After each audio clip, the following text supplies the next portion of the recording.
बच्चों, आज हमारा जो नेक्स्ट टॉपिक है वो है वर्किंग ऑफ आई। हमने ह्यूमन आई के कुछ पार्ट्स बताए थे, आप लोगों को याद है। अब उसी के आगे हम कंटिन्यू करेंगे। दैट मीन्स वर्किंग ऑफ आई, कि क्या वर्किंग है ह्यूमन आई की। ठीक है, क्या वर्किंग, उसके लिए एक छोटा सा डायग्राम बनाएंगे। प्लीज़ आप लोग ये डायग्राम बनाइए। देखिए, एक ह्यूमन आई बनाया हमने, एक छोटा सा पार्ट करके इस तरीके से हम दिखा रहे हैं। ठीक है, ये बनाया हमने ह्यूमन आई। यहाँ पे एक लेंस बना देते हैं हम, बाइकॉन्वेक्स लेंस, जैसे आपको पता ही है। ठीक है, यहाँ पे एक ऑब्जेक्ट रखा गया है। ठीक, ऑब्जेक्ट थोड़ा स्ट्रेट रखेंगे। ऑब्जेक्ट रखा गया है। आगे देखिए एक ऑब्जेक्ट रखा हमने, जैसे कि यहाँ पे। ठीक है, अब यहाँ से जो रेज़ गई हैं, जैसे हमने रेज़ बनाते हुए बना रही है हमने कुछ, यहाँ से रेज़ हम दिखा रहे हैं। एक इधर गई, फिर ये इधर गई, फिर एक और लेंस में दिखा रही है। जाने के बाद ये हमारे रेटिना पे इमेज बनती है। That means we will draw on the retina. ये रेटिना का पोर्शन, इतना पोर्शन रेटिना का भाग होता है, इतना। ठीक है, रेटिना वाला भाग है ये। तो ये जो है इमेज फॉर्म हो गई यहाँ पास। देखिए, इसके पास ये फॉर्म हो जाती है। ये देखिए, ये जो है इमेज फॉर्म हो जाती है हमारी। ठीक है, तो ये रेज़ निकलती हैं, इमेज फॉर्म हो जाती है। इस तरीके से हम दिखा सकते हैं। इसी तरीके जैसे यहाँ पे, वैसे हम यहाँ पर भी दिखा सकते हैं। डॉटेड लाइन से यहाँ पे इमेज है, इधर इधर फॉर्म करते हुए दिखा सकते हैं। देखिए, नेक्स्ट जैसे कि अगर स्ट्रेट लाइन हमारी जा रही है, यहाँ जा रही है, एक ये जा रही है, एक और दिखा दिया हमने। इस तरीके से दिखा सकते हैं आप लोग। देखिए, इमेज ऐसे देख रहे हैं, ये इमेज ऐसे बन गई है, राइट। इधर भी एक आप एरो से दिखा सकते हैं कि किस तरीके से इमेज फॉर्म हो रही है। This is called the प्यूपिल। एक शॉर्ट सा बनाया है सिंपल डायग्राम। वैसे आपको पूरा पता है कि किस तरीके से हम लोग यूज़ करते हैं। This is eye lens, this is sclerotic layer. हम ज़्यादा नहीं बनाएंगे, जो मेन पार्ट्स है बस उन्हीं को बना दे रहे हैं। This is called retina. This is called retina. बेटा रेटिना है ये, लेकिन ये क्या है, आप देख सकते हैं कि ये पोर्शन, ये रेटिना वाला पोर्शन है, यहाँ पे इमेज फॉर्म्ड होती है। द नेक्स्ट इज़, यहाँ पे हमें इमेज जो भी दिखाई देगी वो इस तरीके से हम बनाते दिखाते हैं। जो भी इमेज दिखाती है दैट इज़ इन्वर्टेड इमेज मिलती है। तो ये हम लोग दिखा सकते हैं इन्वर्टेड इमेज। ठीक है, ये इतना बन जाएगा हमारा। और ये मुझको और चीज़ आती है, जैसे कॉर्निया, ये भी हमने बना दिया है। तो ये हमने इसके पोर्शंस बना दिए हैं। अब इसमें देखिए हम लोग ये भी लिख सकते हैं, this is object, this is object. तो अब देखिए इसकी वर्किंग क्या है। आवर प्यूपिल, जो हमारी प्यूपिल है, works like a shutter of camera. देखिए, our pupil works like a shutter of camera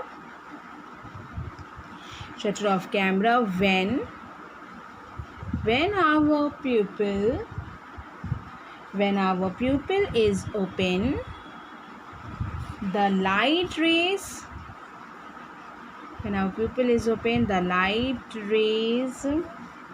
coming from the object kept in front of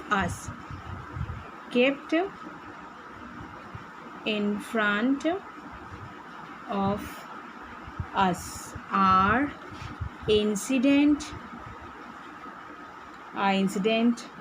on the cornea. Is it on the cornea? The rays after reflection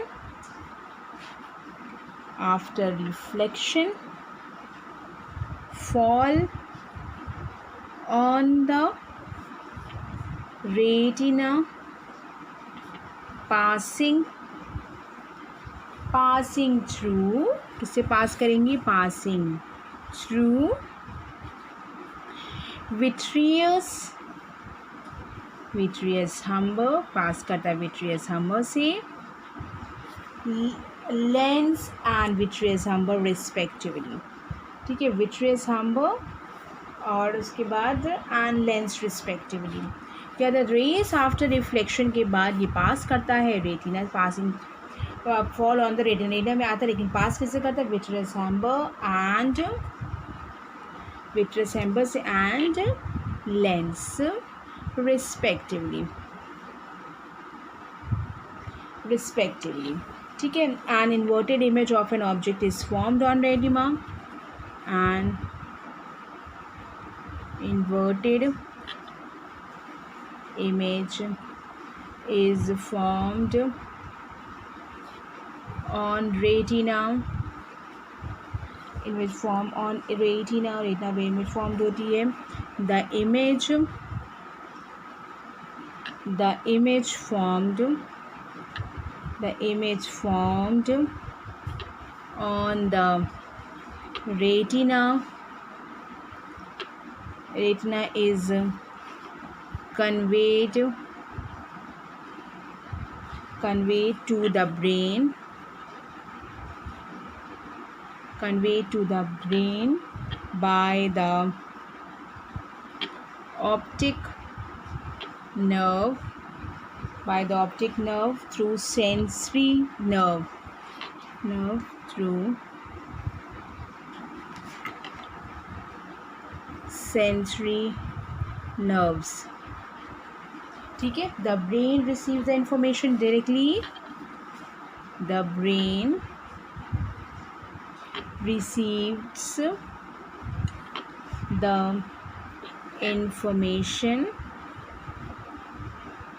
information directly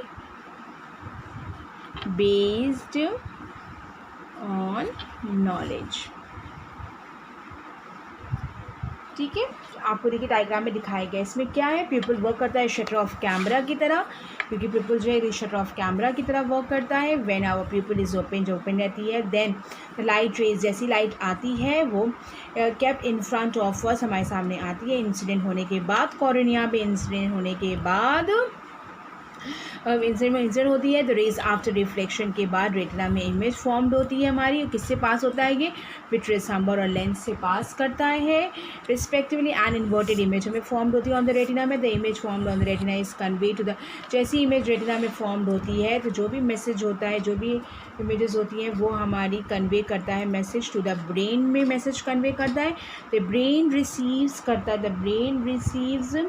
brain ने क्या किया, सारी चीज़ें receive किया, brain receives करने के बाद information directly based on knowledge, हमारी नॉलेज में वो जाके स्टोर हो जाता है, ठीक है। तो ये इसको आप लोगों को करना है क्लियर, ये इसकी वर्किंग थी of the human I, working थी इसकी। आगे देखिए, now the children next heading हम लोग डालेंगे पावर ऑफ accommodation ऑफ आई, ठीक है, accommodation ऑफ आई। तो इसको लिखेंगे हम लोग the ability of adjustment in the focal length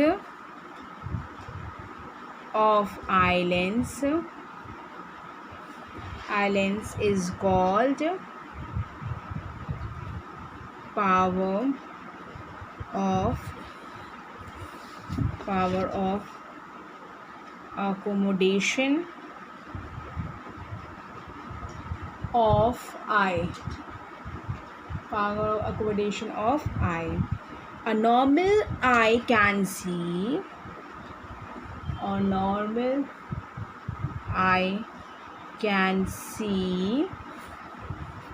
the object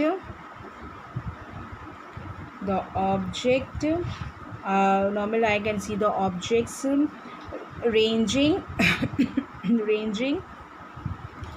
from 25 centimetre to infinity. ठीक है, normal object can see the object very clearly. कहाँ से देख सकता है ये 25 सेंटीमीटर से इन्फिनिटी तक। ठीक है, तो क्या है ability of the adjustment to the focal length of the lens, adjustment करना। ठीक है, the eye lens is compose with transparent tissue होता है जिसमें फाइब्रस होता है, जेली लाइक सब्सटेंस होते हैं। It conversion can be modified to extent, जिसमें फोकल लेंथ होती है इसको एडजस्ट करना, क्लियर इमेज हमको दिखाई देना। The eye lens can become the thicker and consequently the focal length of the eye lens decreases. This is unable to the clear image and the object on the retina, the ability of ऐसी ability जिसके कारण हम देख पा रहे हैं उसको हम लोग power of the accommodation of the eye कहते हैं। Is that clear? और इसके बाद इसमें दो पॉइंट्स होते हैं, एक नियर पॉइंट होता है, एक फार पॉइंट होता है। तो नियर पॉइंट के बारे में हम ये बताएंगे, near and far point. The minimum distance as the objects can see the most distinctly without strain, बिना स्ट्रेन के अगर हम देख पाते हैं, that is called the near point. जैसे कि the distance of the eye is from the point is called the least distance of the distant object. Next heading हमें डाली बेटा, near point of the eye, the minimum distance at which the object can C most distinctly without any strain, बिना strain के अगर हम किसी object को देख पा रहे हैं, that is called the near point of the eye. The distance of I from the point is called the least distance, is called the least distance of distinct vision, इसकी जो डिस्टेंस होती है, the distance is 25 centimetre, 25 centimetre होती है for a normal eye. Normal eye की कितनी होती है? 25 centimetre. Same as far point of eye, far point of eye के बारे में बात हो रही है। फार पॉइंट में क्या लिखेंगे आप? The farthest point,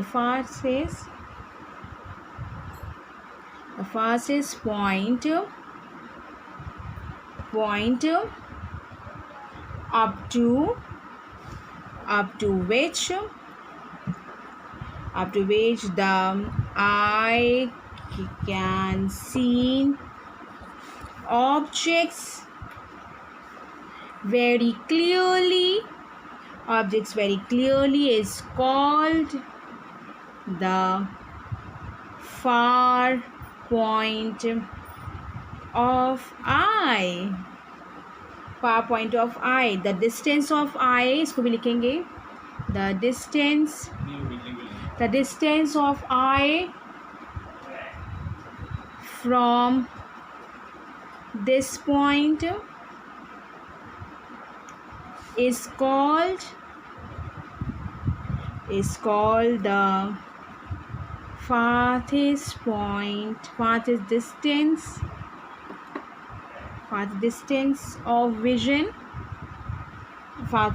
of vision कह सकते हैं। It is infinity for a normal eye. कितनी होनी चाहिए? It is infinity. अभी हम आपको एक डायग्राम भी दिखाएंगे, infinity for a normal eye. ठीक है, तो क्या है, तो फास्टेस्ट पॉइंट है एक ऐसा पॉइंट जिसको क्लियरली देख सके, दूर की चीज़ों को, कहाँ तक? इन्फिनिटी की चीज़ों को हम बहुत ही क्लियरली देख सकते हैं, that is called the fastest point. Is that clear children? इसका हम एक डायग्राम बनाते हैं, उस डायग्राम को भी फोकस कीजिए। देखिए, एक छोटा सा डायग्राम बनाते हैं हम। पहले हम दूसरा एक नियरेस्ट का बना के दिखा देते हैं आपको, फिर एक फास्टेस्ट का बना के दिखा देते हैं। देखिए, ये है जैसे कोई ऑब्जेक्ट, कोई लाइन आई, रेज आई हमारी, और इमेज कहाँ फॉर्म होती है इसकी? रेटिना पे। ठीक है, this is the infinity point. इनकी कहाँ से आ गई? रेज इंसिडेंट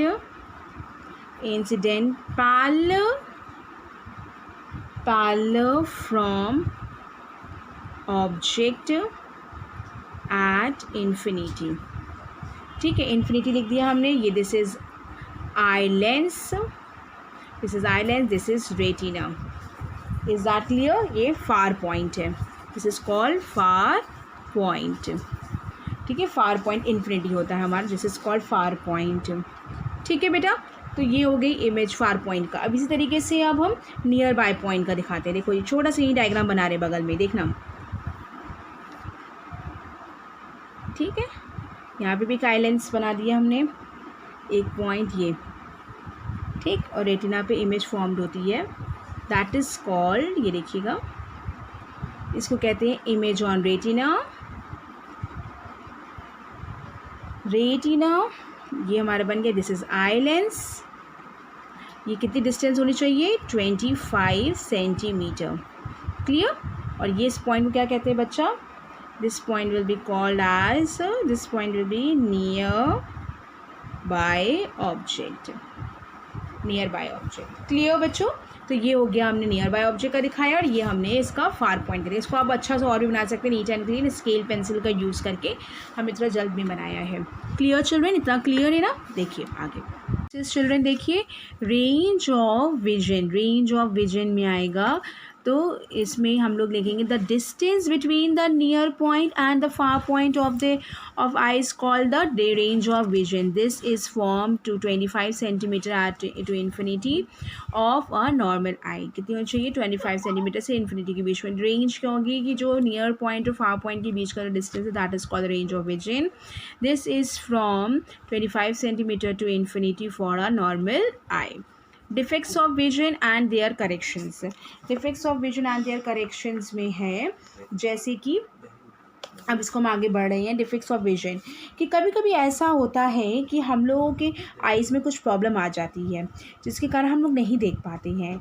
ठीक है, जिसके कारण क्या है कि power of accommodation due to which the objects are not visible, do not visible clearly। ठीक है, द आई में ग्रेजुअली लॉस इट्स, तो क्या हम लिख सकते हैं? द आई में gradually loss it's power of accommodation, power of accommodation due to which the object are not visible clearly, the object are not visible clearly। तो आगे ही लिखा हमने is not clearly visible, this is called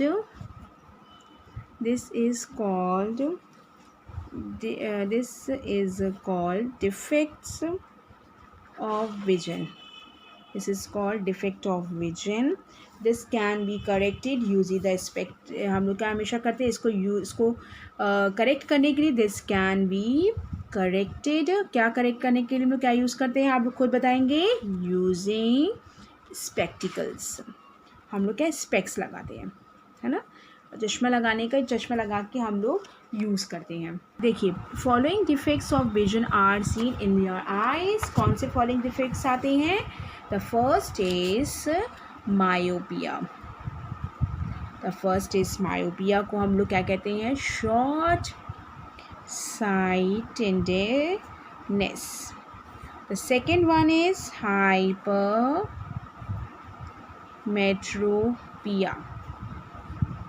और long